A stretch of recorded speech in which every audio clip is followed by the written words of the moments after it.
What about you, DeSean? How did it shape you with the gang culture and just everything that you had the opportunity to see growing up in junior high and high school before you went to Cal?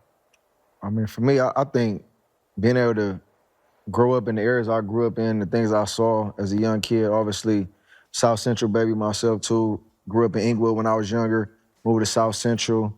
I think for me, honestly, to make it up out of LA, man, you could go across the world and feel like you could be implemented anywhere. And I think me was just the surroundings, the people I was around, and I was a young dude that was in the streets hanging out, but like I was always good in sports. So like the older homies was like, man, you too good for this, like stay away from this, you know what I'm saying? Yeah. So I was able to have them bears around me where my dad was tripping, like if you let him gangbang, you put him on, I'm gonna kill all y'all. Like my pops was one of them pops, like, cause my pops wasn't from LA, he was from Pittsburgh. So, you know, in Pittsburgh, they didn't gangbang, but, you know, they had the culture where, like, they were street dudes, but they didn't understand the gangbanging culture. So he used to always threat dudes, like, if y'all let my son get put on, I'm killing all y'all dudes. So I think, like, the hood just, you really had my back, but it wasn't really tripping off of me, like, participating and doing certain things because I was an athlete. Growing up in LA, we all came into the celebrity world, whatever you want to call it, rappers, entertainers, anything like that. But you, DeSean, you had a special relationship with Nipsey Hussle for about 15 plus years. Right.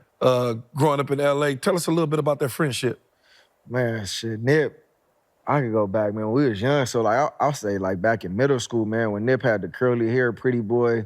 I mean, before he had the long hair, like Nipsey was always a hustler, and that's the reason why he got the name.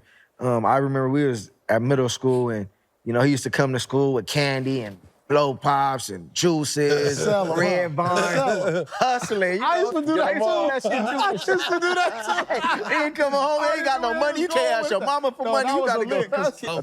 But I think that just the relationship, like with Nip, man, Nip was different, man. Like you could tell at a young age, and it's crazy because we both grew up in South Central, the Murray Park. You know, he was off of Slauson and Crenshaw. You know, I was off of like Vernon and Crenshaw.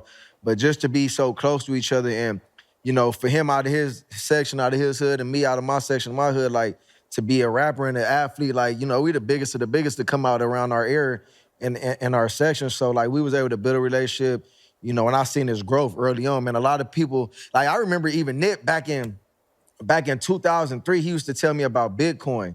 And when I tell you Bitcoin back then was probably like $60, $80, like a couple $100. It was nothing crazy. And then in 2011, it started going like 3,000. And like I would just see like, I'm like, Nip just knew about certain things. Cause you know, it's people from Africa, they Eritrean. So, you know, Nip knew about everything that like people didn't know, bro. Like we used to go to a food to eat. He's like, man, come check this food out. I'm like, this shit was fire. So like, just Nip had that sounded like, man, he's gonna go over there and chill. But nah, Nip was a real one, man, for sure. Rest in peace, my brother Nick.